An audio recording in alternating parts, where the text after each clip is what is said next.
नमस्कार दोस्तों, कैसे हो आप सब। आज की ये मोटिवेशनल स्टोरी ईमानदारी का ज्ञान बताएगी। तो चलिए शुरू करते हैं, लेट्स गो। काफ़ी समय पहले की बात है। प्रतापनगर नाम का एक राज्य था।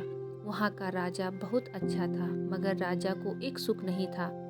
वह यह कि उसकी कोई भी संतान नहीं थी और वह चाहता था कि अब वह राज्य के अंदर किसी योग्य बच्चे को गोद ले, ताकि वह उसका उत्तराधिकारी बन सके और आगे की बागडोर को सुचारू रूप से चला सके।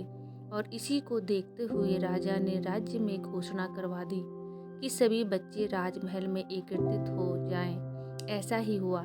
राजा ने सभी बच्चों को पौधे लगाने के लिए भिन्न भिन्न प्रकार के बीज दिए और कहा कि अब हम 6 महीने बाद मिलेंगे और देखेंगे कि किसका पौधा सबसे अच्छा होगा। महीना बीत जाने के बाद भी एक बच्चा ऐसा था जिसके गमले में वह बीज अभी तक नहीं फूटा था, लेकिन वह राज्य उसकी देखभाल करता और रोज पौधे को पानी देता था। देखते ही देखते 3 महीने बीत गए। बच्चा परेशान हो गया। तभी उसकी माँ ने कहा कि बेटा धैर्य रखो, कुछ बीजों को फलने में ज़्यादा वक्त लगता है। और पौधे को सींचता रहा।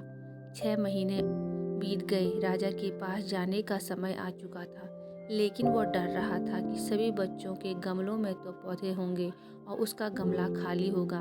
लेकिन वह बच्चा ईमानदार था और सारे बच्चे राजमहल में आ चुके थे। कुछ बच्चे जोश में भरे हुए थे, क्योंकि उनके अंदर राज्य का उत्तराधिकारी बनने की प्रबल लालसा थी। अब राजा ने आदेश दिया। सभी बच्चे अपने अपने गमले दिखाने लगे, मगर एक बच्चा सहमा हुआ था क्योंकि उसका गमला खाली था। तभी राजा की नज़र उस गमले पर गई। उसने पूछा, तुम्हारा गमला तो खाली है। तो उसने कहा, लेकिन मैंने इस गमले की 6 महीने तक देखभाल की है। राजा उसकी ईमानदारी से खुश था कि उसका गमला खाली है, फिर भी वह हिम्मत करके यहाँ आ तो गया। सभी बच्चों के गमले देखने के बाद राजा ने उस बच्चे को सभी के सामने बुलाया। बच्चा सहम गया और राजा ने वह गमला सभी को दिखाया। सभी बच्चे जोर से हंसने लगे। राजा ने कहा, शांत हो जाइए, इतने खुश मत होइए। आप सभी के पास जो पौधे हैं वो सब बंजर हैं। आप चाहे कितनी भी मेहनत कर लें, उनसे कुछ नहीं निकलेगा। लेकिन असली बीज यही था। राजा उसकी ईमानदारी से बेहद खुश हुआ और उस बच्चे को राज्य का उत्तराधिकारी बना दिया। लेकिन हमें इस कहानी से यह सीखने को मिलता है, अपने अंदर ईमानदारी का होना बहुत ज़रूरी है।